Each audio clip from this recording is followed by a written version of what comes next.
नमस्कार, पोलपात में आपका स्वागत है और मैं हूं प्रतिमा सिंह। आज हम प्रैक्टिस 116वीं प्रैक्टिस करने जा रहे हैं और मैराथन शुरू हो चुका है, आप सभी को पता है। आज हम देखेंगे प्रमुख संगठन, जो कि हमारे ये क्षेत्रीय और अंतर्राष्ट्रीय संगठनों के बारे में हम जानेंगे। सिर्फ क्वेश्चन ही नहीं देखेंगे, क्वेश्चन के अलावा भी मतलब हम इसके कॉन्सेप्ट समझेंगे, क्योंकि इस टॉपिक पर बहुत लोगों के कमेंट्स आए हैं कि इन्फॉर्मेशन के साथ जो है प्रैक्टिस करवाइए, यानी कि इन्फॉर्मेशन के साथ प्रैक्टिस लाइए, प्रैक्टिस वीडियो दीजिए, क्योंकि उनका जो है इस कॉन्सेप्ट पर पकड़ ढीली है और कन्फ्यूज़न है वहाँ पर जो भी है।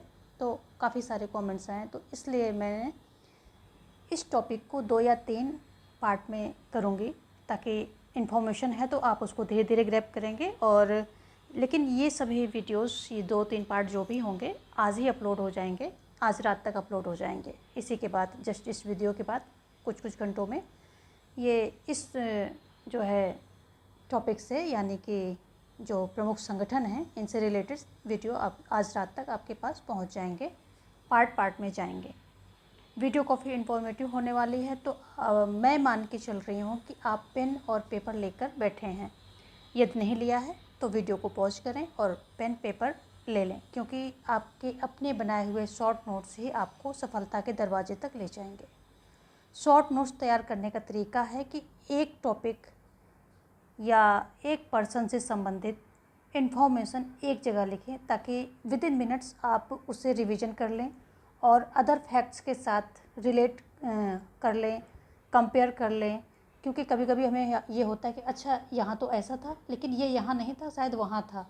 तो जब एक टॉपिक की इन्फॉर्मेशन, एक जैसी जो इन्फॉर्मेशन है, तो उसको हमने एक जगह सारी लिख ली, उसके की पॉइंट्स एक जगह लिख लिए, तो हमें जैसे ही डाउट होगा हम दूसरी जगह से उसको कंपेयर कर लेंगे और वहीं पर हमारा फिक्सेशन हो जाता है। डाउट भी क्लियर होगा और फिक्सेशन होगा, क्योंकि जब जहाँ हमें डाउट होता है और शंका होती है, हम उसको देखते हैं तो वो चीज़ हमेशा के लिए फिक्स हो जाती है, यानी कि याद हो जाती है।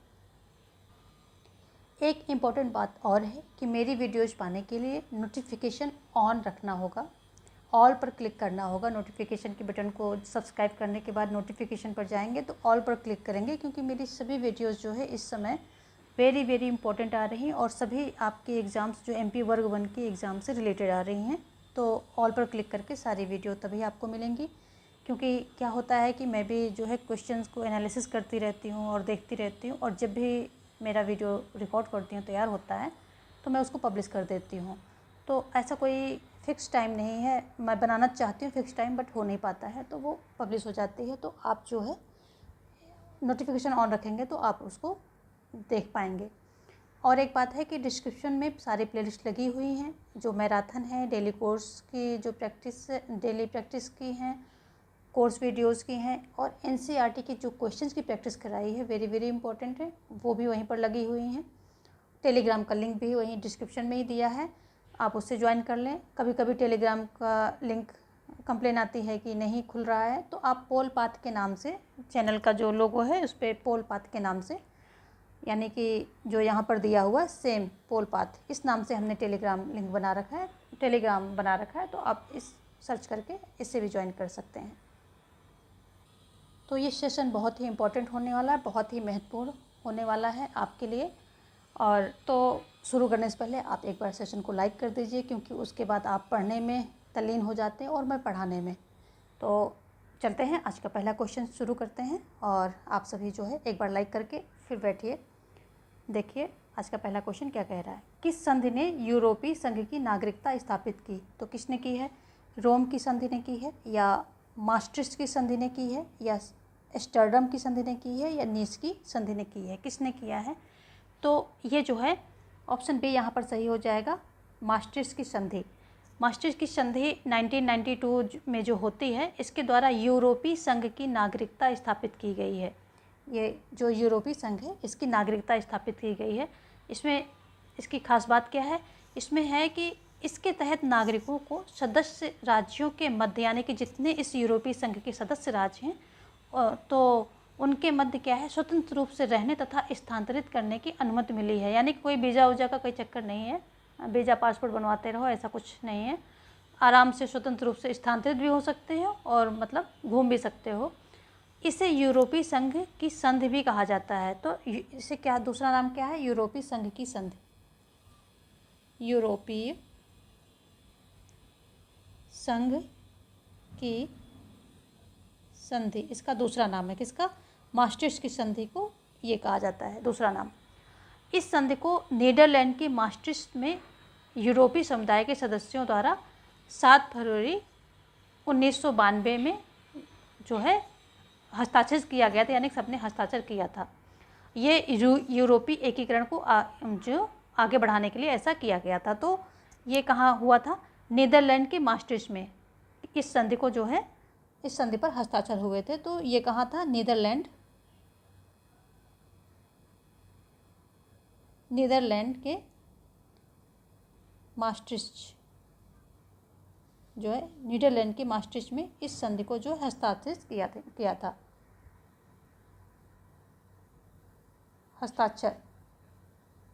हस्ताक्षर जो है यहाँ पे किए गए थे। देखेंगे नेक्स्ट क्वेश्चन।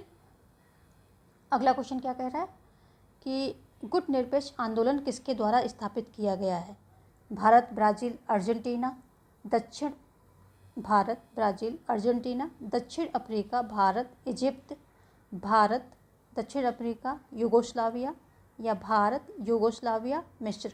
किसके द्वारा स्थापित किया गया, यानी कि किन किन देशों के जो नेता थे उन लोगों ने मिलकर के किया है? तो इसमें आपसे देश पूछा जा रहा है। तो यहाँ पर भी ऑप्शन जो है डी सही होगा। भारत, यूगोस्लाविया, मिस्र। मिस्र को इजिप्ट बोलते हैं, इजिप्ट भी बोलते हैं। तो अगर आ जाता है तो कंफ्यूज नहीं होना है। अगर मान आता भारत, यूगोस्लाविया, इजिप्ट तो कंफ्यूज नहीं होना है आपको। मिस्र या इजिप्ट कुछ भी आ जाए, टिक यहीं पे करना है। इसके बारे में चलिए देख लेते हैं थोड़ा सा। जो गुटनिरपेक्ष आंदोलन है काफ़ी इंपॉर्टेंट है एग्ज़ाम पॉइंट ऑफ व्यू से, तो हम देख लेते हैं इसको। ये जो है ये नैम, इसको नैम बोलते हैं। गुटनिरपेक्ष को क्या बोलते हैं? NAM, नैम बोलते हैं। तो नैम की स्थापना अगर हम करें, स्थापना की बात करें, तो ये अप्रैल 1961 में किया गया था। अप्रैल 1961 में इसकी स्थापना जो है की गई थी।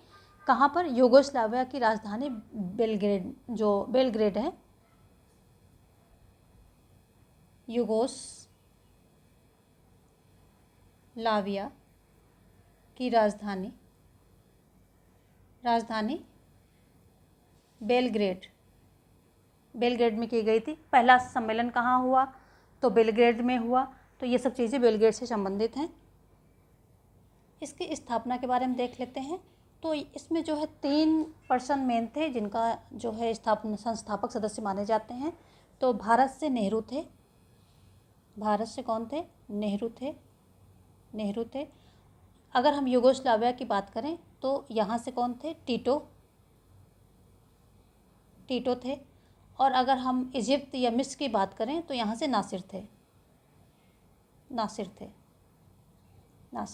ये 3 सदस्य संस्थापक माने जाते हैं।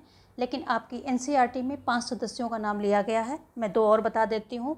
तो कभी 4 का दे देते हैं और कभी 5 भी दे देते हैं। ज़्यादातर 3 को पूछते हैं, लेकिन आप PGT के पेपर देने जा रहे हैं, आपको 5 पता होने चाहिए।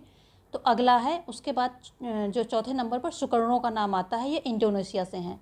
ये क्या है? समर्थक हैं। संस्थापक सदस्य के रूप में 3 तो हैं ही, लेकिन कभी क्वेश्चन में 4 का देता है तो सुकर्णो आ जाते हैं, 5 का ऑप्शन देता है तो एनक्रूमा आ जाते हैं। तो ये जो है इंडोनेशिया और घाना से संबंधित हैं। तो जैसा ऑप्शन होगा वैसा आपको टिक करना। 3 तो हैं ही, लेकिन 5 को भी माना जाता है, यानी 2 और को माना जाता है, क्योंकि इन्होंने बहुत ज़्यादा जो है समर्थन दिया था इसको। तो ये 5 संस्थापक सदस्य माने जाते हैं। ठीक है, भारत से नेहरू हो गए, टीटो, नासिर हो गए, ये 3 तो मेन हैं। उसके बाद जो है इंडोनेशिया से, इसके बाद इनका सुकर्णो का नंबर आता है। इंडोनेशिया से कौन है? सुकर्णो आ जाते हैं। आपकी NCERT में 5 लोगों को बताया गया है, तो देख लीजिए NCERT जो है। और घाना से कौन आ जाते हैं? ये घाना के राष्ट्रपति हैं।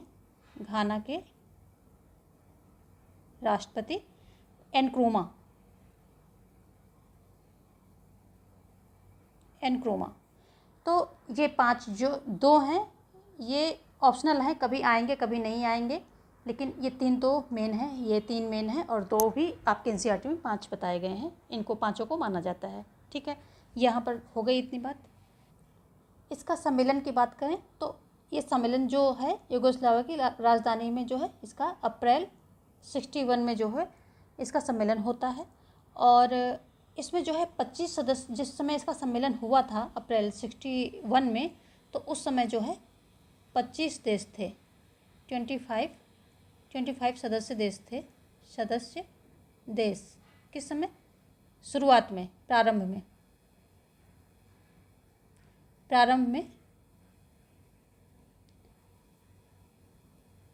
लेकिन अभी क्या है, वर्तमान में कितने हैं? तो वर्तमान में यहाँ 120 सदस्य देश हैं। तो ये हो गया वर्तमान में और ये हो गया प्रारंभ में। ठीक है, ये इसकी इन्फॉर्मेशन हो गई। देखेंगे हम अगला क्वेश्चन। यहाँ पर जो है मेन चीज़ है, जो मेन बातें हैं वो यहाँ पर सारी हो गई हैं। बाकी कॉन्सेप्चुअल जो क्वेश्चन होंगे वो आगे आते रहेंगे, लेकिन जो मेन फैक्ट है और यहीं से क्वेश्चन आते भी हैं ज़्यादातर। कॉन्सेप्चुअल तो ये हो गया कि जैसे कि इसका उद्देश्य क्या था, तो इसका उद्देश्य तटस्थता था या अलगाव था, तो ऐसा कुछ नहीं था। इसका उद्देश्य था कि किसी भी गुट में शामिल नहीं होना है, तो ये इसका था। अगला है गुट निरपेक्ष शब्द का निर्माण किसने किया? टीटो ने किया है, टीटो ने किया या नेहरू ने किया या कोडेल कास्त्रो ने किया या इसमें से किसी ने नहीं किया है। तो अगर गुट निरपेक्ष शब्द का निर्माण करने वाले नेहरू जी हैं हमारे भारत से, इन्होंने किया था इसको। तो ऑप्शन बी यहाँ पर सही हो जाएगा। देखेंगे अगला क्वेश्चन। 2016 में 19वां सार्क सम्मेलन कहाँ हुआ? ढाका में हुआ, माली में हुआ, कोलंबो में हुआ या इस्लामाबाद में हुआ? कहाँ पर हुआ है? तो ये जो है, जो 2016 का ये सार्क सम्मेलन था, ये इस्लामाबाद में प्रस्तावित था। ठीक है, 19वां सार्क सम्मेलन 2016 में इस्लामाबाद में प्रस्तावित था, किंतु लगातार अपनी ज़मीन से आतंकवाद को जो है ये समर्थन दे रहा था, पोषित कर रहा है, मतलब ये करने के कारण, आतंकवाद को समर्थन और पोषित करने के कारण भारत सहित कई देशों ने इस सम्मेलन का बहिष्कार कर दिया। तो ये तो बात हो गई, ऑप्शन जो है डी हो जाएगा कि यहाँ पर प्रस्तावित था, लेकिन क्या हुआ, कई देशों ने इसको बहिष्कार कर दिया। ये जो है खास बात है, तो ये आपको आतंकवाद के कारण ध्यान रखना है। देख लेते हैं इसके कुछ बारे में, कुछ फैक्ट्स। जब सार्क आ गया है तो सार्क को भी हम समझ ही लेते हैं। South Asian association for regional cooperation, इसका फुल नाम है, पूछ लेता है तो क्या है? साउथ एशियन एसोसिएशन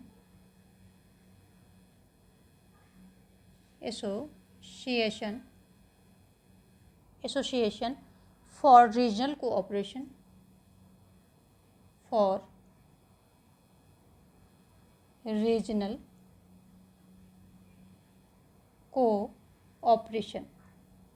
ये तो हो गया इसका पूरा नाम। ठीक है, ये जो है इसकी हम अगर देखते थे कि स्थापना कब हुई है, तो इसकी स्थापना कब होती है? 1985 में होती है। 1985 में इसकी स्थापना होती है। इसका उद्देश्य क्या है? क्षेत्रीय एकता और आर्थिक विकास को बढ़ावा देना। तो अगर हम उद्देश्य की बात करें तो क्या है? क्षेत्रीय एकता और आर्थिक विकास को बढ़ावा देना इसका उद्देश्य है। और आगे देखेंगे इसकी सदस्य संख्या 8 है। सदस्य संख्या की बात करें तो कितनी है? 8 है। ये 14वां शिखर सम्मेलन, 14वां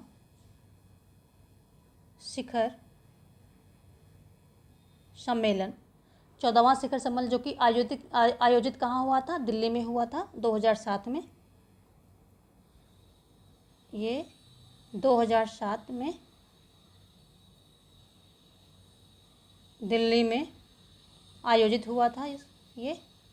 आयोजित हुआ था और इसी में जो है 8वें देश अफ़गानिस्तान ने सार्क में शामिल किया गया है। तो इसी में जो है अफ़गानिस्तान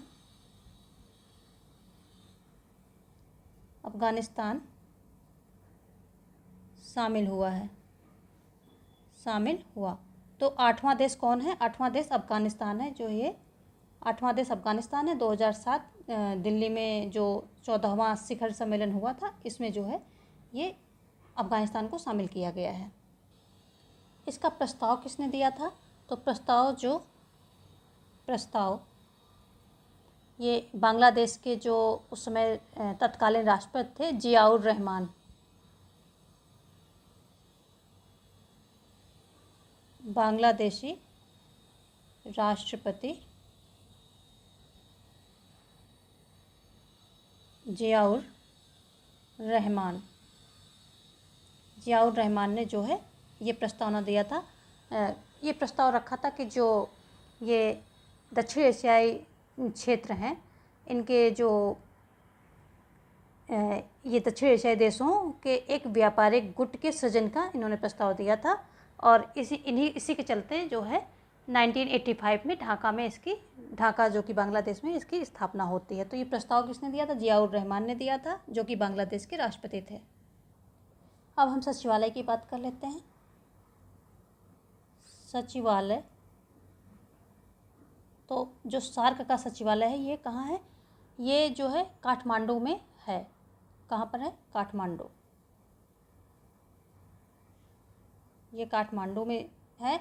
और इसके जो सदस्य संख्या टोटल तो 8 है आज टाइम में, लेकिन जब संस्थापक सदस्य देश कितने थे? 7 थे। कौन कौन से थे? भारत, पाकिस्तान, नेपाल, भूटान और मालदीव, श्रीलंका, बांग्लादेश, ये थे। अफ़गानिस्तान 2007 में जुड़ा, जो कि अभी हमने बात कर ली है उसकी। इसके जो है 8 तो इसके सदस्य देश हैं अफ़गानिस्तान को लेकर के, और जो पर्यवेक्षक देश हैं,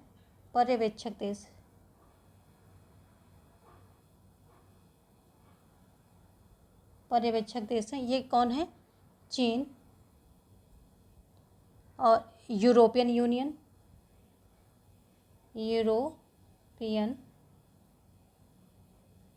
यूनियन और कौन है? ऑस्ट्रेलिया, ईरान,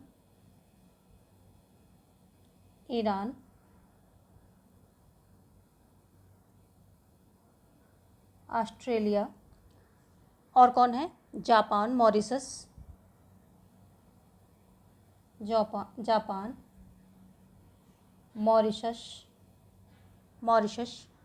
म्यांमार, अमेरिका,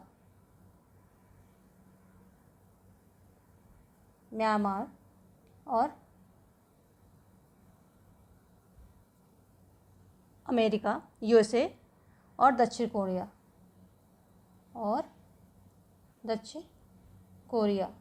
कितने हो गए? 1 2 3 4 5 6 7 8 9। तो ये इतने 9 देश जो इसके पर्यवेक्षक हैं। और 2006 में सार्क द्वारा दक्षिण एशिया मुक्त व्यापार क्षेत्र की शुरुआत हुई, जिसे साफ्ता बोलते हैं।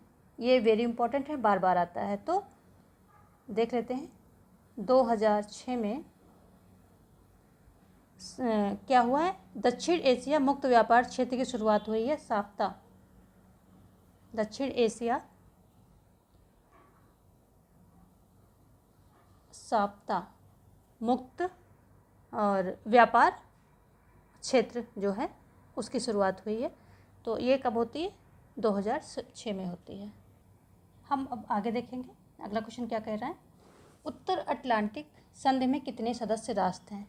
उत्तर अटलांटिक संधि में कितने सदस्य जो हैं राष्ट्र हैं? 18 हैं, 28 हैं, या फिर 29 हैं, या फिर 30 हैं? कितने हैं? ऑप्शन यहाँ पर जो है डी सही हो जाएगा। जो उत्तर अटलांटिक संधि है, इसमें जो है कितने सदस्य राष्ट्र हैं? तो इसको सबसे पहले हम देखते हैं, नाटो भी बोलते हैं। नाटो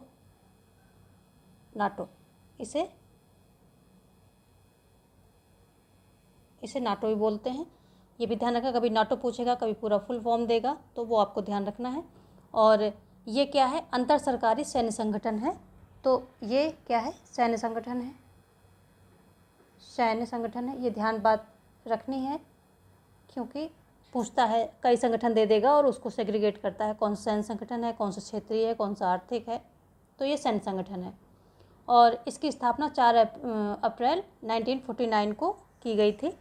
तो 4 अप्रैल 1949 को इसकी स्थापना जो है होती है। और इसका मुख्यालय अगर हम बात करें तो मुख्यालय कहाँ पर है, तो मुख्यालय है इसका, ये ब्रुसेल्स है, ब्रुसेल्स है कहाँ पर, जो बेल्जियम का है, बेल्जियम, तो ब्रुसेल्स में है। और इसकी संख्या जो है 30 हो गई है और जो 30वां सदस्य है ये 27 मार्च 2020 को उत्तरी मैसेडोनिया ने इसकी सदस्यता ग्रहण की है। तो जो है 27 मार्च, डेट याद करने की ज़रूरत नहीं, बस आपको जो है सन याद होना चाहिए। 2020 में किसने सदस्यता ली है, उत्तरी जो है उत्तरी मैसेडोनिया,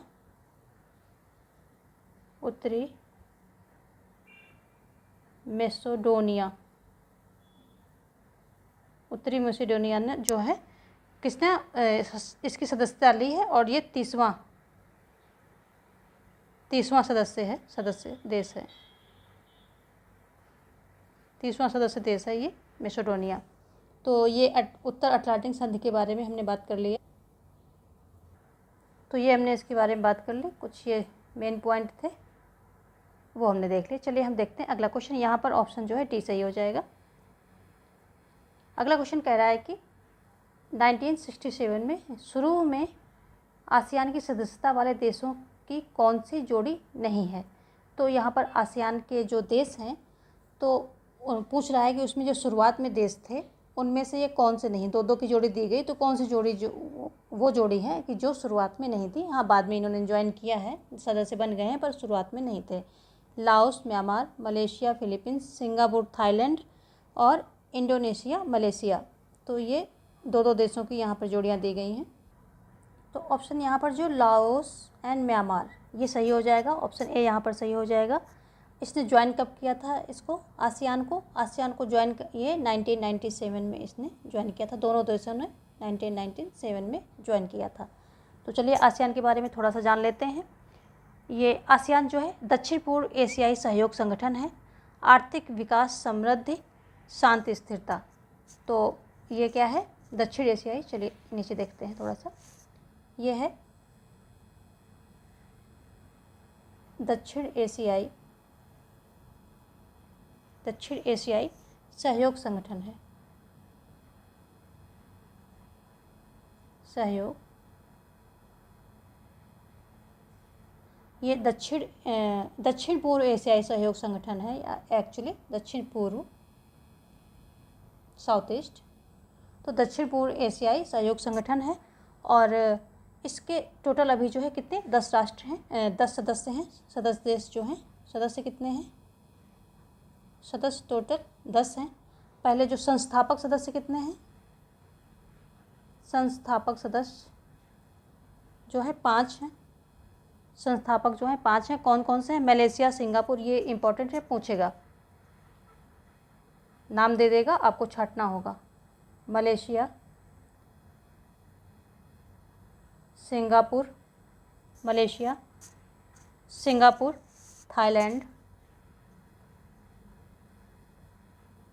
थाईलैंड और इंडोनेशिया, फिलीपींस। इंडोनेशिया और फिलीपींस, ये जो है इसके संस्थापक सदस्य हैं। और वर्तमान में टोटल 10 सदस्य हैं, जिसमें कि लाओस और म्यांमार भी इन्होंने ज्वाइन किया था बाद में, 1997 में ज्वाइन किया था। और अगर हम बात कर लें ब्रूनोई और जो इसके सदस्य हैं वो भी देख लेते हैं, यहीं पर देख लेते हैं। जो ब्रूनोई है, ब्रूनोई इसने भी ज्वाइन किया है, कब किया है, 1997 1984 में इसको ज्वाइन किया है। ठीक है, अगर हम बात करें वियतनाम की, वियतनाम, तो इसने कब ज्वाइन किया है? 1995 में किया है, 1995 में किया है। और म्यांमार और लाओस ने 1997 में किया है। कंबोडिया में जो कंबोडिया है तो इसने किया, कब किया है? कंबोडिया ने किया है 1999 में किया है। तो ये सारे जो हैं देश हैं, 5 ये संस्थापक देश हैं। और इनकी अगर हम बात करें स्थापना वर्ष क्या है कि कब इनका जो है स्थापना किया गया था, तो 1967 में स्थापना इसकी हुई थी। स्थापना कब हुई थी? 1967 में हुई थी। और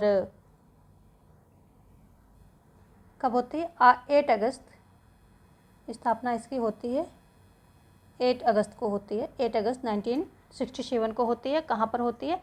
थाईलैंड की राजधानी बैंकॉक में होती है। थाईलैंड की राजधानी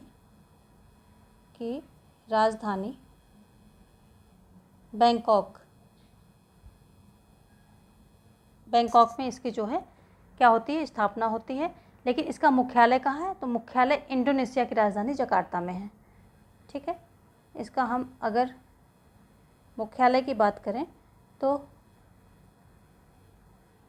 इंडोनेशिया की राजधानी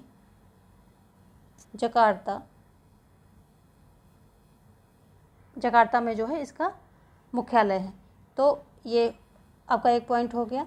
दूसरा ये पॉइंट हो गया, सदस्य देश टोटल कितने हैं? 10 हैं। दक्षिण पूर्व एशियाई सहयोग संगठन है, और ये जो है संस्थापक सदस्य नीचे हैं, और जो ज्वाइन करने वाले सदस्य ये यहाँ पर हैं। तो 5 संस्थापक सदस्य हैं और 5 ने जो है ज्वाइन किया है। तो ये सारी चीज़ें हो गई। ये मेन इंपॉर्टेंट फैक्ट है, बाकी हम देखते रहेंगे, जो थोड़े बहुत इधर उधर हो गए प्रैक्टिस में आगे देख लेंगे। चलिए हम देखते हैं अगला क्वेश्चन। ऑप्शन यहाँ पर दिया कि नहीं दिया? हाँ, ऑप्शन है यहाँ पर, लाओस एंड म्यांमार, ये सही हो जाएगा। आगे है, किन 2 संस्थानों ने मिलकर जलवायु परिवर्तन वित्त पोषण के मुद्दे पर निर्धन देशों की खातिर एक मंच का शुभारंभ करने की योजना बनाई है? एडीबी और एआईआईबी, एडीबी और एनडीबी, विश्व बैंक और आईएमएफ और एनडीबी, किसने किया है? तो ये योजना किसने बनाई है? ये जो विश्व बैंक और आईएमएफ, विश्व बैंक और आईएमएफ, ये दोनों संस्थाओं ने मिलकर बनाई है। अब इनको हम देख लेते हैं थोड़ा सा, क्या ज़रूरी वो चीज़। विश्व बैंक क्या है? नीति सुधार कार्यक्रम और परियोजनाओं के लिए ऋण देता है। अगर हम विश्व बैंक की बात करें, विश्व बैंक तो नीति सुधार, यानी कि जो नीतियाँ होती हैं राष्ट्रों की, देशों की, नीति सुधार और जो है कार्यक्रम, परियोजना, इन सब के लिए ऋण देता है। ये परियोजना के लिए जो है क्या करता है? ऋण देता है।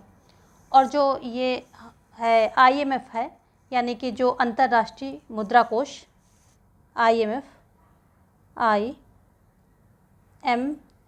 जिसको इंटरनेशनल मॉनेटरी फंड भी कहते हैं, या अंतर्राष्ट्रीय मुद्रा कोष आप कह लीजिए, ये क्या करता है? ये केवल क्या करता है? नीति सुधार कार्यक्रम के लिए ही ऋण देता है। केवल नीति सुधार के लिए ये जो है ऋण देता है, सिर्फ ये इंपॉर्टेंट चीज़ें हैं वही बता रही हूँ, इसको ध्यान में नोट लिख लीजिए, नोट डाउन कर लीजिए। और इस तरह के क्वेश्चन जो आपको पूछेगा। और इसमें होता क्या है कि जो विश्व बैंक है केवल विकासशील देशों को ऋण देता है, जो विकासशील यानी कि जिनका अभी विकास पूरी तरह से हुआ नहीं है, विकास के दौर में हैं, वो दौड़ रहे हैं, तो ये क्या होता है? तो विश्व बैंक क्या है? जो विकासशील देश हैं,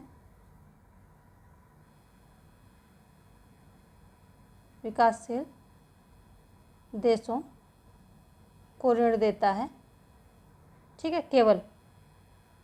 केवल देता है, केवल विकासशील देशों को ऋण देता है। जबकि जो ये आईएमएफ है, ये क्या करता है? ये क्या करता है कि जो इसका इस्तेमाल है निर्धन राष्ट्र और धनी दोनों, तो ये जो विकसित और विकासशील, निर्धन कह लीजिए या फिर निर्धन धनी कह लीजिए, या विकसित और विकासशील, विकासशील दोनों को देता है, दोनों को देता है, यानी कि दोनों जो है इसके संसाधनों को इस्तेमाल कर सकते हैं। ठीक है, ये एक बेसिक सा डिफरेंस है। और तो ये कुछ इसके इम्पोर्टेंट पॉइंट हो गए। एक आसियान का एक मेन पॉइंट छूट गया है कि आसियान जो है इसका पूरा नाम है association of south east Asian nation. इसका पूरा नाम है, क्या है? South association of south east Asian nation, इसका जो नाम है आसियान। और ये जो है इसका एक जो है ये वाक्य है, काफ़ी आदर्श वाक्य है, जो है one vision one identity one community, इसका जो है आदर्श वाक्य है, one vision one identity one community. यदि ऊपर जगह है तो देख लेते हैं आसियान, चलो इसी में देख लेते हैं। इसका जो है आदर्श वाक्य है,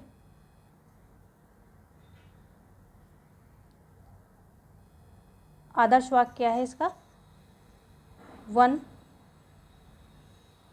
विजन वन आइडेंटिटी वन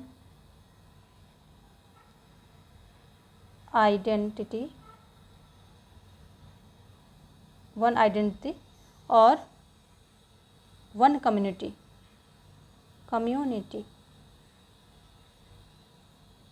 ये जो है इसका आदर्श वाक्य है।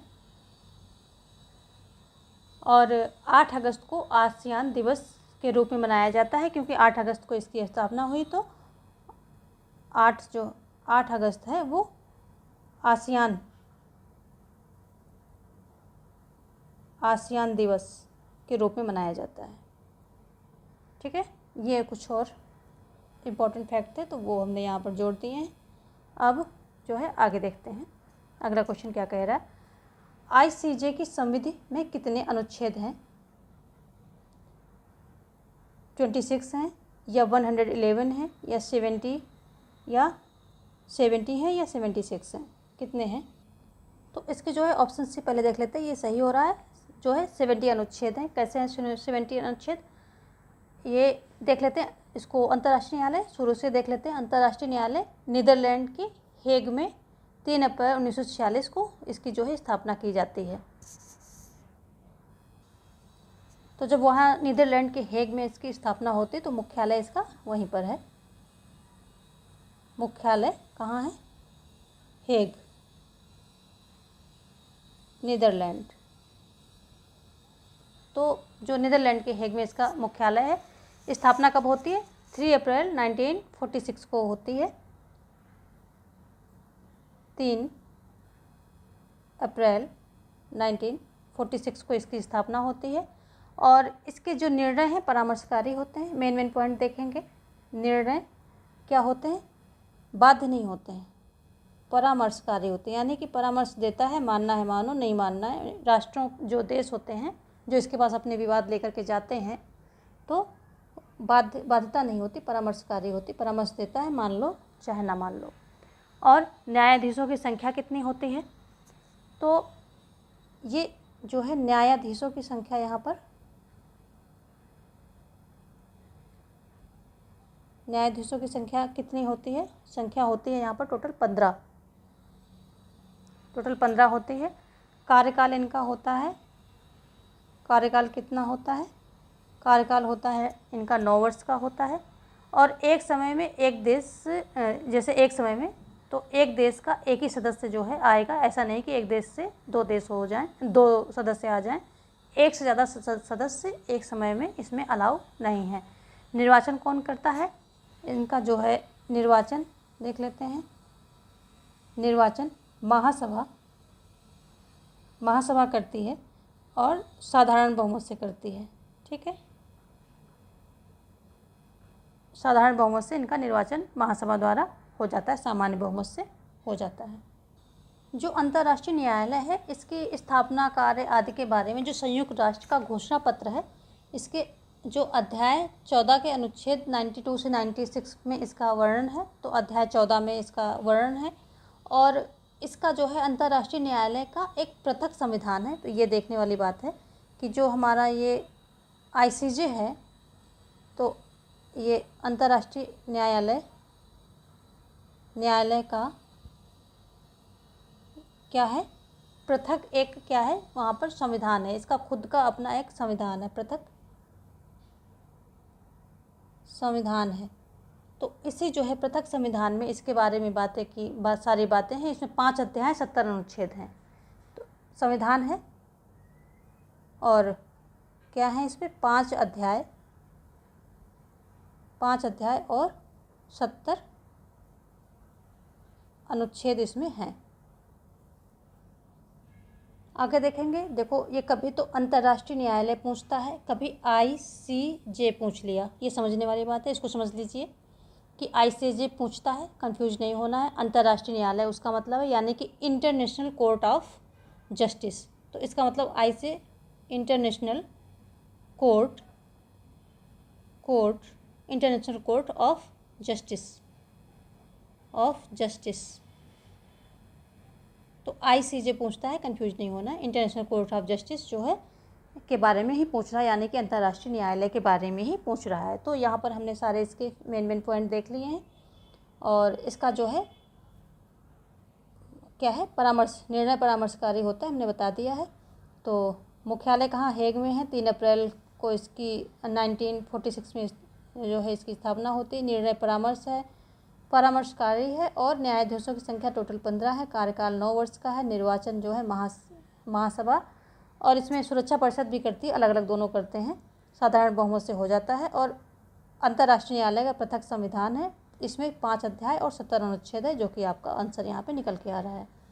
देखेंगे हम अगला क्वेश्चन क्या कह रहा है कि किसने कहा कि राष्ट्रसंघ एक शिथिल संघीय ढांचा है। किसने कहा है, जो है पिटमैन, यहाँ पर पा होगा, कर लेते हैं इसको। पिटमैन B पॉटर ने, या जो है गैमन हार्डी ने कहा है इसको, गैथन हार्डी, या फिर इनको बोला है ये DJ हिल्स ने बोला है, या फिर कोई नहीं, किसी ने नहीं बोला है। तो इनको जो पिटमैन B पॉटर ने कहा है कि राष्ट्रसंघ एक शिथिल संघीय ढांचा है। ऑप्शन ए यहाँ पर जो है सही हो जाएगा। देखेंगे नेक्स्ट क्वेश्चन है G77 के कुल सदस्यों की वर्तमान संख्या कितनी है। 77 है, 154 है, या 134 है, या 107 है। तो देख लेते हैं। इसका जो है 134 ऑप्शन से यहाँ पर सही हो जाएगा। इतनी जो है कुल सदस्यों की वर्तमान संख्या इतनी है। इसका जो है ये है क्या, G77 है क्या, तो 134 विकासशील देशों का एक गठबंधन है। तो क्या है ये G77, विकासशील देशों का गठबंधन है, का ये गठबंधन है। और इसका जो है अगर मुख्यालय की बात करें तो जिनेवा में है।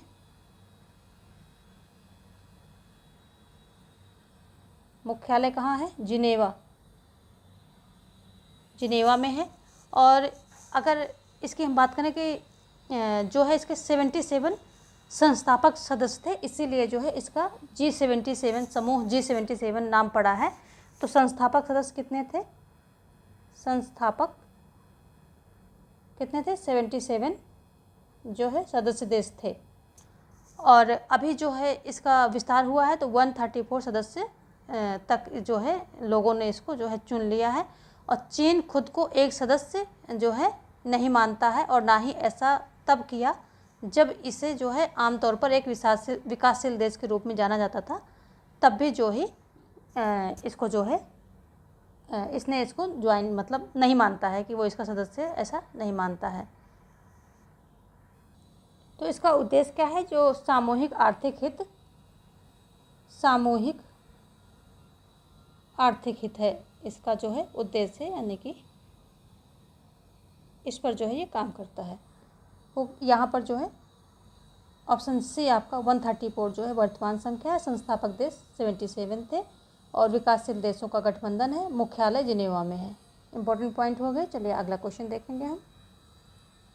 ऑप्शन आपको यस दे दिया है मैंने। देखेंगे कौन सा देश जो 7 का सदस्य नहीं है।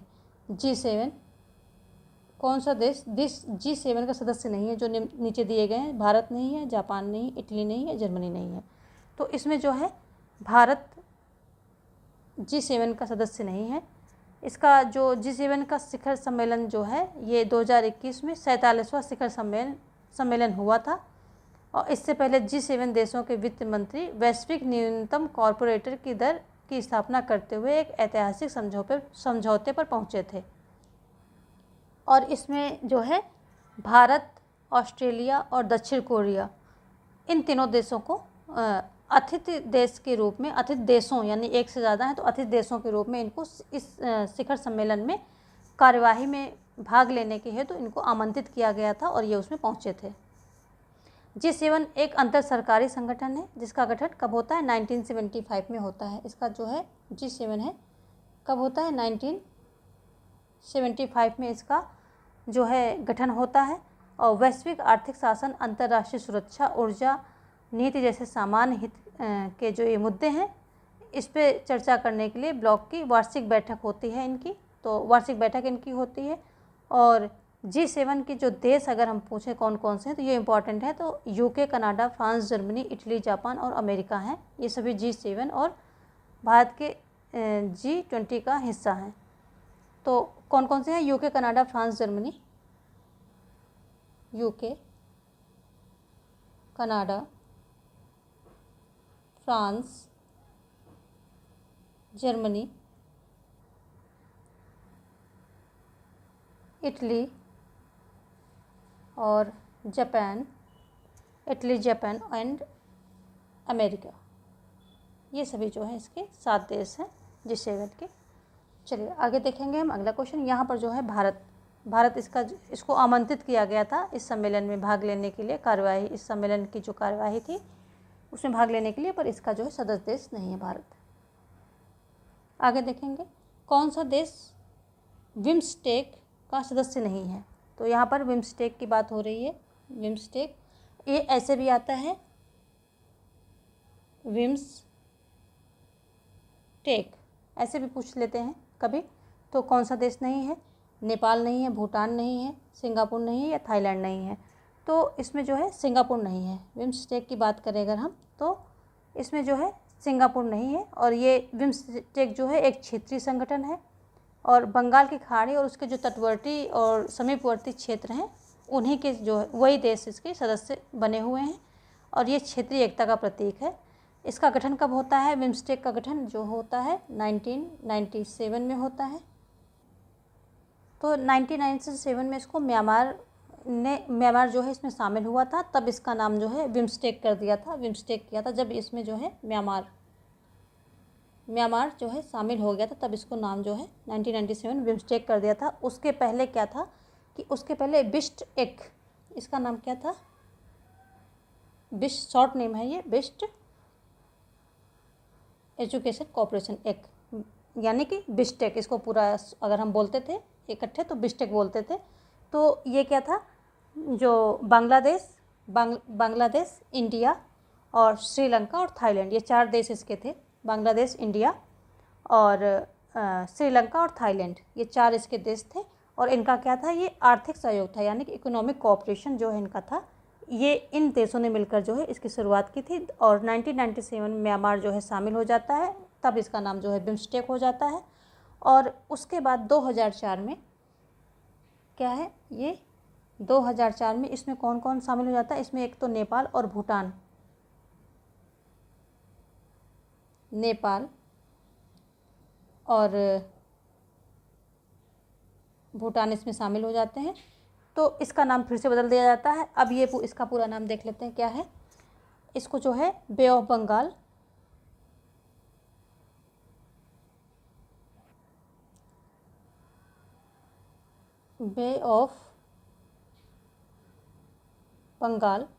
बे ऑफ बंगाल और initiative for multi sectoral technical and economic cooperation, बहुत लंबा नाम है फिर भी लिख लेते हैं। Initiative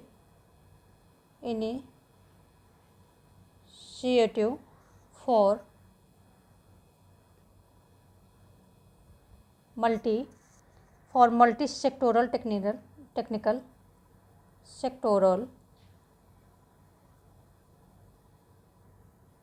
technical and economic sectoral and economic cooperation, ये इसका नाम है। जब इसमें नेपाल भूटान और भूटान जुड़ जाते हैं तब। और इसमें अगर देखें इसके 7 सदस्यों में से 5 जो हैं दक्षिण एशिया के हैं। 5 सदस्य कहाँ से हैं?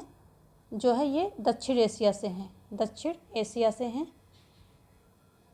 एशिया से कौन कौन है? दक्षिण एशिया से हैं भूटान, ये बांग्लादेश, भूटान, भारत, नेपाल और श्रीलंका, ये सारे दक्षिण एशिया से हो गए। और 2 म्यांमार से हैं। 2 सदस्य कहाँ से हैं? 2 सदस्य, सॉरी म्यांमार बता रही हूँ, 2 हो गए ये जो पूर्व एशिया से हो जाते हैं, ये दक्षिण एशिया से हैं। और 2 हो जाएंगे पूर्व एशिया से। और कौन कौन से हो जाएंगे पूर्व एशिया से? म्यांमार और थाईलैंड। एक तो म्यांमार और दूसरा थाईलैंड। तो 7 हैं इसके, 2 पूर्व एशिया से हैं और जो है 5 दक्षिण एशिया से हैं। जो थाईलैंड है इसका संस्थापक देश है, यानी कि ये पूर्व एशिया का एक देश जो थाईलैंड था, इसका शुरुआत से इसका सदस्य है, यानी कि संस्थापक सदस्य है। तो सारी बातें बता दी हैं और जो नहीं लिखा है वो आप लिख लेंगे, देश के नाम जो हैं वो आप लिख लेंगे, बता दिए हमने। ऑप्शन यहाँ पर आपको दे दिया है मैंने, सिंगापुर कौन सा देश? हाँ, सिंगापुर नहीं है, बाकी सभी हैं, थाईलैंड, भूटान, नेपाल, भारत, तो ये सभी हैं। आगे देखेंगे IMF का मुख्यालय कहाँ है? वही इंटरनेशनल मॉनेटरी फंड या जो है अंतर्राष्ट्रीय मुद्रा कोष उसको बोलेंगे। तो इसका जो है मुख्यालय पूछ रहा है कि इसका मुख्यालय कहाँ है। तो ऑप्शन है New York, Washington DC, London, Manali, कहाँ पर है? मनीला है या मनाली है, जो भी है। तो ऑप्शन बी यहाँ पर सही हो जाएगा, वाशिंगटन DC। IMF का मुख्यालय कहाँ है? वाशिंगटन DC में है। और ये इसको अंतर्राष्ट्रीय मुद्रा कोष भी बोलते हैं। ये अंतर्राष्ट्रीय संस्था है। अंतर्राष्ट्रीय जो है क्या है? एक ये संस्था है, यानी किसी देश या क्षेत्रीय नहीं, ये अंतर्राष्ट्रीय है। और ये क्या करती? जो अपने सदस्य राष्ट्र हैं उनकी वैश्विक आर्थिक स्थिति पर दृष्टि रखने का कार्य करती है और उनको मदद भी करती है। IMF के कुल 190 सदस्य देश हैं, यानी कि अभी कितने देशों ने इसकी सदस्यता ली है? तो 190 सदस्य देश हैं। किसके? IMF के। IMF के 190 सदस्य देश हैं। और इसका उद्देश्य क्या होता है कि आर्थिक स्थिरता सुरक्षित करना होता है, आर्थिक प्रगति को बढ़ावा देना होता है, निर्धनता कम करना, रोजगार को बढ़ावा देना, अंतर्राष्ट्रीय व्यापार को सुविधाजनक बनाना। तो अभी हमने बात की थी IMF जो होता है वो क्या होता है? निर्धन और धनवान दोनों राष्ट्रों की मदद करता है, जबकि जो विश्व बैंक है वो सिर्फ निर्धन राष्ट्र जो हैं, जो विकासशील राष्ट्र हैं, उनकी मदद करता है। तो ये दोनों में एक ये बेसिक सा अंतर है। बाकी दोनों करते हैं, मतलब ऋण देते हैं और मदद करते हैं और कर्ज वगैरह देते हैं जो देश गरीब हैं और जिन देशों को ज़रूरत है। तो डिफरेंस बता दिया मैंने, इतना ही है। तो आगे देखेंगे हम।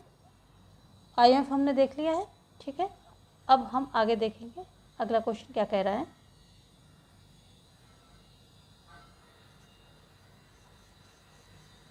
किस वर्ष भारत और पाकिस्तान संघाई सहयोग संगठन के पूर्ण सदस्य बने? भारत और पाकिस्तान की बात हो रही है, तो किस वर्ष ये संघाई सहयोग संगठन के पूर्ण सदस्य बन जाते हैं? 2015 में, 2019 से 2018 में या 2017 में? तो ये बनते हैं 2017 में। ऑप्शन डी जो है यहाँ पर सही हो जाएगा। जो ये संघाई सहयोग संगठन है, इसकी स्थापना कब होती है? इसकी स्थापना होती है 2001 में। कब होती है? 2001 में इसकी स्थापना होती है। और जो रूस, चीन, किर्गिस्तान कौन कौन से देश करते हैं? रूस, चीन, किर्गिस्तान, रूस, चीन, किर्गिस्तान, कजाकिस्तान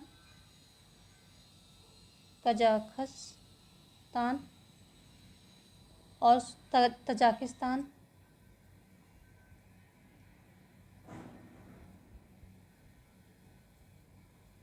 तजाकिस्तान, और उज़्बेकिस्तान,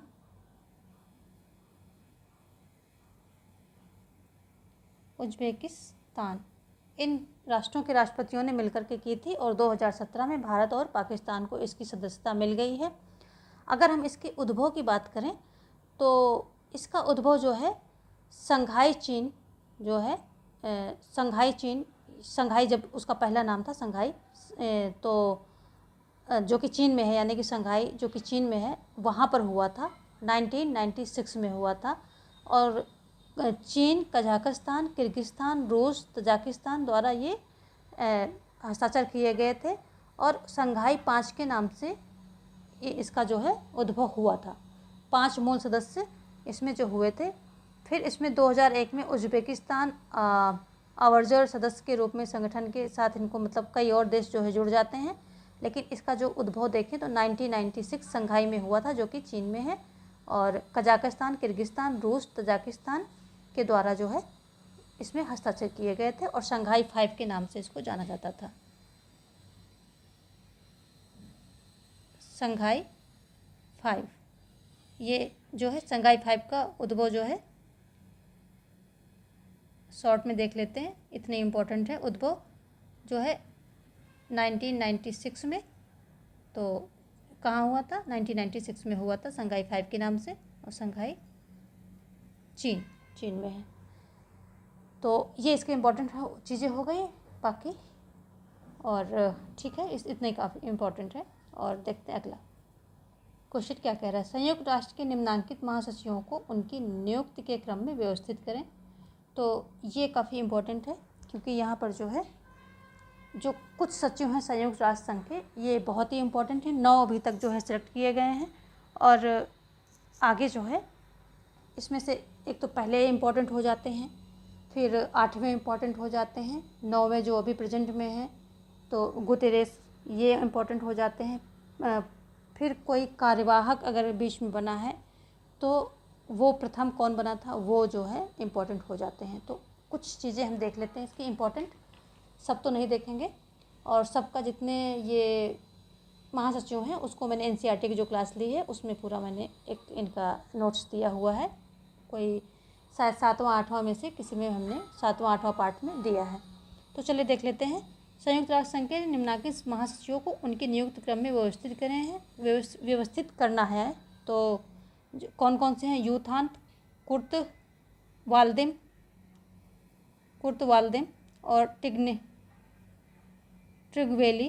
ट्रिगवेली और डैंग हैमरशोल्ड। तो इनको अलग से लिख देते हैं, यूथॉन्ट और कुर्त वाल्दिम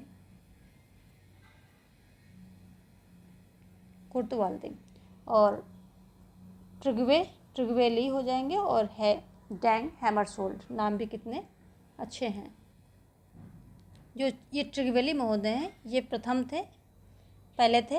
इनका सबसे पहले जो है वहाँ के पहले महासचिव हैं। तो ये 1946 से 1952 के बीच में रहे हैं। 1946 से 1952 के बीच में ये रहे हैं।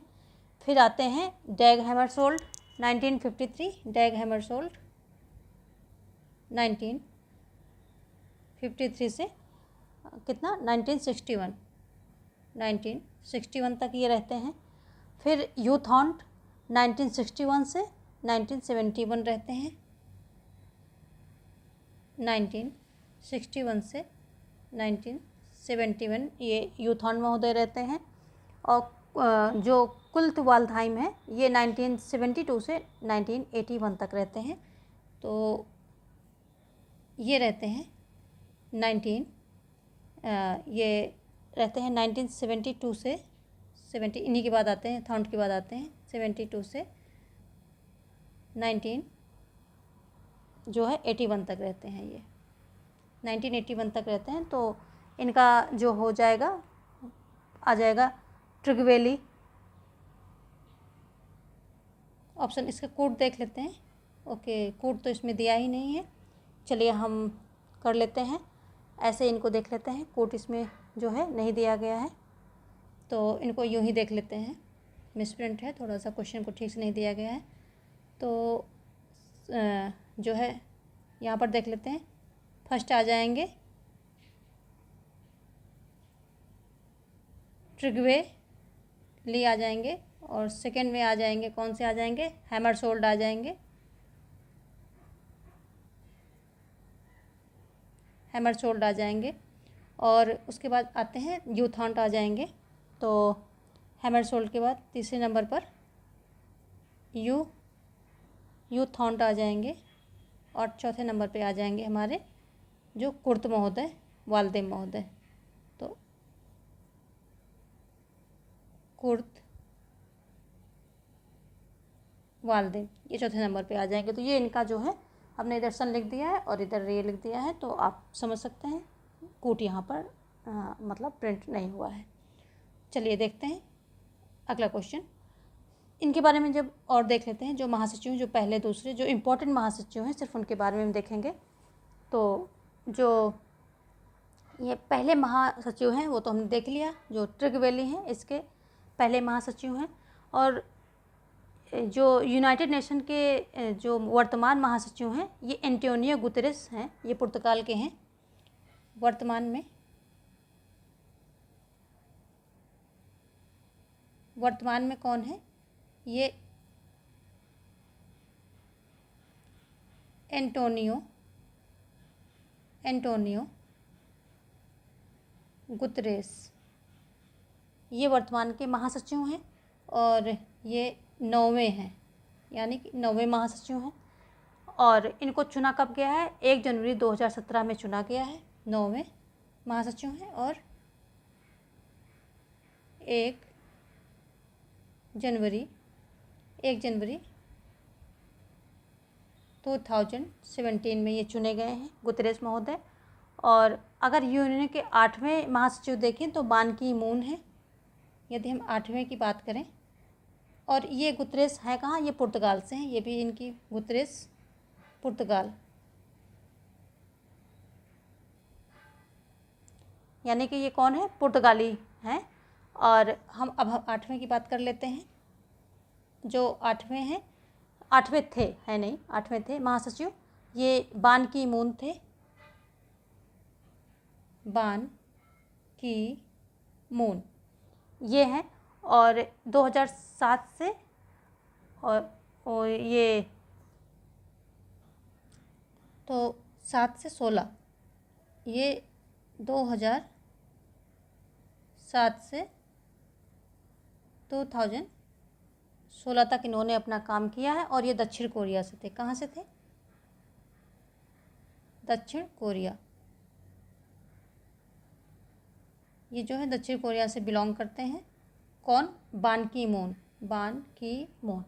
ये दक्षिण कोरिया से बिलोंग करते हैं। और जो यूएन के प्रथम महासचिव की बात अगर हम करें तो ये जो हैं ट्रिगवेली महासचिव, ट्रिगवेली थे, हमने बात कर ही ली है। और जो ग्लेडविन जेब थे, यूएन के कार्यवाहक महासचिव रहे हैं। तो इनको देख लेते हैं, ये काफ़ी इम्पोर्टेंट है।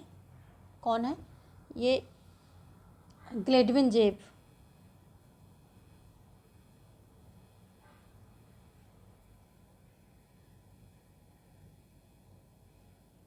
ये ग्लेडविन जेब जो है यूएनओ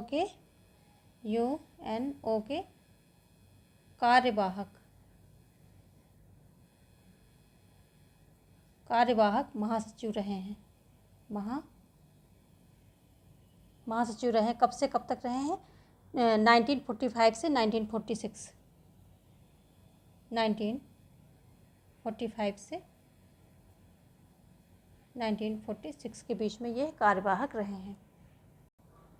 और गुतेरेस की बात करें तो गुतेरेस जो है 1995 से 2002 तक ये पुर्तगाल के प्रधानमंत्री यानी कि अपने देश में जो है प्रधानमंत्री रहे, उसके बाद यहाँ पर जो है महासचिव चुने गए 2017 में। और सारे इंपॉर्टेंट पॉइंट यहाँ से हो गए। तो ट्रिगवेली पहले हैं, वान की मून जो हैं वो 8वें हैं, दक्षिण कोरिया से हैं। और जो हमारे प्रेसिडेंट हैं ये गुतेरेस, ये पुर्तगाल से हैं। तो ये सभी, और कार्यवाहक हैं, ये कार्यवाहक ग्लेडविन जेब हैं, जो कि शुरुआत में जब ये बना था तो 1945 से 1946 तक इन्होंने कार्यभार संभाला था। तो कार्यवाहक महासचिव ग्लेडविन थे। यहाँ से देखेंगे अगला question, an agenda for piece किस महासचिव से संबंधित है? तो an agenda for piece Kofi Annan, Boutros Boutros खाली या कुर्त वालदेम या यूथ थॉन्ट किससे संबंधित है? तो ये बुतरस बुतरस खाली से संबंधित है। 1992 में इन्होंने ये रिपोर्ट दी थी सुरक्षा परिषद को।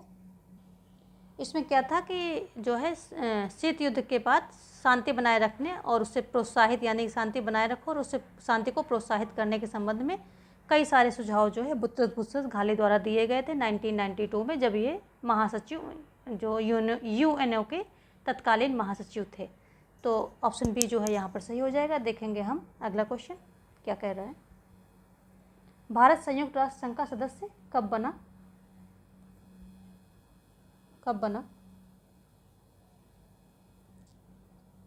24 अक्टूबर 1945 को, 26 अक्टूबर 1945 को, या 30 अक्टूबर 1947 को, या 30 अक्टूबर 1945 को। तो जो 30 अक्टूबर 1945 को, ऑप्शन डी जो है यहाँ पर सही हो जाएगा। भारत संयुक्त राष्ट्र संघ का सदस्य बन जाता है। संयुक्त राष्ट्र संघ का संस्थापक सदस्य है ये। अगर हम बात करें भारत, तो भारत क्या है? भारत संस्थापक सदस्य है। किसका संस्थापक सदस्य है? यूएनओ का, यानी संयुक्त राष्ट्र संघ का संस्थापक सदस्य है। इसकी जो है संयुक्त राष्ट्र संघ की स्थापना 24 अक्टूबर 1945 को ये अस्तित्व में आता है। तो जो यूएनओ है ये 24 अक्टूबर 1945 में इसकी स्थापना होती है, अस्तित्व में आता है। और इसका जो है मुख्यालय कहाँ है? इसका मुख्यालय कहाँ है? न्यूयॉर्क में है। न्यूयॉर्क में है। और अगर हम इसकी बात करें कितने देश हैं, तो 193 जो है सदस्य देश हैं, सदस्य देश हैं इसके। और जो 50 संयुक्त राष्ट्र चार्टर पर हस्ताक्षर करने वाले 50 देशों में भारत जो है शामिल है। और भारत ने 30 अक्टूबर 1945 को संयुक्त राष्ट्र चार्टर पर हस्ताक्षर करके और ये इस संयुक्त राष्ट्र में जो है शामिल हो जाता है। तो कब होता है? 30 अक्टूबर 1945 को ये साइन करके इसमें शामिल होता है। और अगर हम बात करें सुरक्षा, इसकी जो है सबसे संयुक्त राष्ट्र संघ जो है इसकी सबसे अहम जो एक संस्था माने, संघ इसका भाग माने, तो वो सुरक्षा परिषद है। सुरक्षा परिषद में स्थायी और अस्थायी सदस्यों की व्यवस्था है। तो स्थायी सदस्यों में से भारत नहीं है। और अस्थायी सदस्य में ये 8 बार चुना जा चुका है। तो ये जो है इसके मेन भाग से संबंधित कुछ भारत के लिए फैक्ट हैं कि अस्थायी सदस्यों में ये 8 बार जो है चुना जा चुका है। सुरक्षा परिषद के अस्थायी सदस्यों में 8 बार इसका चुनाव हुआ है। देखेंगे हम नेक्स्ट क्वेश्चन। UNFCCC का विस्तार करें। UNFCCC, चलिए इसको इंग्लिश में भी लिख लेते हैं, UNFCCC। इसका जो है आपका मतलब फुल फॉर्म विस्तार करें, यानी कि फुल फॉर्म बताना है। यहाँ जो है शॉर्ट फॉर्म दिया है। तो क्या है option? United Nations framework on climate change, climate call, या United Nations framework on climate change, या United Nations fast convention on climate change, या United Nations framework counter on climate change. तो इसका जो है फुल फॉर्म है United Nations framework on climate change. Option B जो है सही हो जाएगा। क्लाइमेट चेंज पर जो है इससे ये संबंधित है। इसे हिंदी में जो है क्या कहते हैं, हिंदी में इसको यूनाइटेड नेशंस, इसको हिंदी में संयुक्त राष्ट्र जलवायु परिवर्तन फ्रेमवर्क सम्मेलन कह सकते हैं। संयुक्त राष्ट्र जलवायु परिवर्तन फ्रेमवर्क सम्मेलन कहा जाता है। और जो UNFCCC इसकी जो है अगर मूल संधि की बात करें तो ये 1992 पृथ्वी सम्मेलन के दौरान आया था और 1994 में ये लागू कर दिया गया था। यानी कि जो पृथ्वी सम्मेलन हुआ था पर्यावरण पर 1992 का जो रियो सम्मेलन हुआ था, तो उसे पृथ्वी सम्मेलन भी बोलते हैं। तो उसी में जो है उसी के दौरान इस पर जो है आया था मूल संधि, यानी कि इस पर संधि हुई थी, बातचीत हुई थी और 1994 में ये लागू कर दिया गया था। और ये एक अंतर्राष्ट्रीय समझौता है जिसका उद्देश्य वायुमंडल में ग्रीन हाउस गैसों के उत्सर्जन को नियंत्रित करना है। तो इसका उद्देश्य क्या है कि वायुमंडल में ग्रीन हाउस गैसेस जो होती हैं, ग्रीन हाउस गैसेस जो गैसेस हैं, इनके उत्सर्जन को कम करना इसका उद्देश्य है। और ये 1919 इसका जो समझौता होता है ये 1994 में लागू हो जाता है। देखेंगे हम अगला क्वेश्चन। यहाँ पर ऑप्शन बी जो है सही हो जाएगा।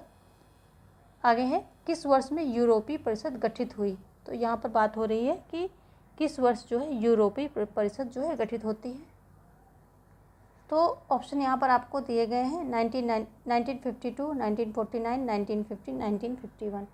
तो जो यूरोपीय परिषद है ये 1949 में जो है गठित की गई है। और ये क्या है, एक सामूहिक निकाय है जो यूरोपीय संघ की समग्र राजनीति और प्राथमिकताओं को परिभाषित करता है। और इसमें क्या है, जो यूरोपीय आयोग के अध्यक्ष हैं उसके साथ साथ सभी देशों के राष्ट्र के प्रमुख हों, जैसे कि प्रधानमंत्री, अमेरिका का राष्ट्रपति, भारत का प्रधानमंत्री, ये शामिल हों, चाहे तो इनके प्रतिनिधि जो है कोई शामिल हो जाएं। और यूरोपीय परिषद की स्थापना 1961 में की गई थी। इसका कार्यालय ब्रुसेल्स में है। आगे देखेंगे, बान की मून संयुक्त राष्ट्र के महासचिव किस देश के हैं। अभी हमने कुछ देर पहले ही बात की है। तो जापान के हैं, दक्षिण कोरिया के हैं, थाईलैंड के हैं या मंगोलिया के हैं। तो ये बान की मून ये कहाँ के हैं, दक्षिण कोरिया के कौन है, महासचिव हैं। दक्षिण कोरिया नहीं, ये महासचिव हैं, मतलब यूएनओ के, और दक्षिण कोरिया से बिलोंग करते हैं। तो या ऑप्शन बी जो है सही हो जाएगा। अगर बान की मून की बात करें तो ये आठवें महासचिव हैं। 8वें महासचिव दक्षिण कोरिया से बिलोंग करते हैं। और इन्होंने बतौर महासचिव 2 कार्यकाल जो है सेवा दिया है, 2 कार्यकाल की सेवा दी है। कौन सा, एक 2007 से 2011 दिया है, 2007 से 2011 दिया है, फिर दूसरा 2000 जनवरी। इनका जो है सचिव, जो ये महासचिव होते हैं, इनका 1 जनवरी को ही इनका जो है सिलेक्शन होता है, यानी कि नियुक्त की जाती है। तो ये ध्यान देने वाली बात है कि दिसंबर में इनका कार्यकाल जो है हमेशा 31 दिसंबर, जैसे यहाँ 11 है तो 31 दिसंबर हो जाएगा, 31 दिसंबर, अपने आप देख लीजिए इसको। और यहाँ जो है 2007 है, नियुक्ति है तो जनवरी हो जाएगी, 1 जनवरी, ये अपने आप देख लीजिए। इनका जो है कार्यकाल 1 जनवरी से शुरू होकर के 31 दिसंबर में ख़त्म हो जाता है, डेट वो होती है। और द्वितीय कार्यकाल इन्होंने जो दिया था, सेकेंड वाला ये जो दिया है, ये इन्होंने दिया है 12 से लेकर के 16 तक। तो 1 जनवरी 2012 से लेकर के 31 दिसंबर 2016 तक दिया है। और इसके बाद 1 जनवरी 2017 में गुतरेश जो है आ गए हैं, पुर्तगाल के जो हैं पुर्तगाल से बिलोंग करते हैं और 9वें महासचिव हैं यूएन, इसके संयुक्त राष्ट्र संघ के। तो आज ये यहीं पर हम ख़त्म करेंगे। क्वेश्चन को मत देखिए, हमने काफ़ी जो है कॉन्सेप्ट को समझा है, काफ़ी इसमें फैक्ट देखे हैं, क्योंकि लोगों की यही डिमांड थी कि ये इन्फॉर्मेटिव प्रैक्टिस होनी चाहिए, इसमें सारी इन्फॉर्मेशन समझाते हुए जो है प्रैक्टिस करानी है। तो वही मैंने कोशिश की है। और जो इन्फॉर्मेशन इसमें बहुत ज़्यादा भरी है, तो ग्रैब करने के लिए तो इसको छोटे छोटे पार्ट में मैं कर रही हूँ कि आप अभी एक देखिए, उसके बाद एक जो भी अगले पार्ट होंगे इसके रात तक आ जाएंगे। तो आप इसको छोटे छोटे पार्ट में देखेंगे तो इन्फॉर्मेशन ग्रैब भी कर लेंगे और आप ऊपेंगे भी नहीं, और उसको शॉर्ट नोट्स आपके जो बन जाएंगे, जो कि इस टॉपिक में बनाने बहुत ज़रूरी हैं, क्योंकि ये इंपॉर्टेंट टॉपिक है। यहाँ से क्वेश्चन आते हैं और बहुत ही कन्फ्यूजिंग होता है, डेट वगैरह बहुत होती हैं, तो नाम वगैरह ये सब कन्फ्यूजिंग होता है। तो इसलिए मैं इसको तोड़ तोड़ के दूँगी, और आप इसको जो है सारे वीडियोस देखेंगे, नोटिफिकेशन ऑन रखेंगे तो आपके पास नोटिफिकेशन पहुंच ही जाएगा। बाकी टेलीग्राम ज्वाइन करेंगे तो मैं वहां पर इसको शेयर कर दूंगी, तो आप वहां से भी इसको हमारी वीडियोस जो है पा जाएंगे। तो मिलते हैं कुछ और प्रश्नों के साथ। अभी तो इसी के पार्ट्स बचे हुए हैं। तब तक आप पढ़ते रहिए। Best of luck.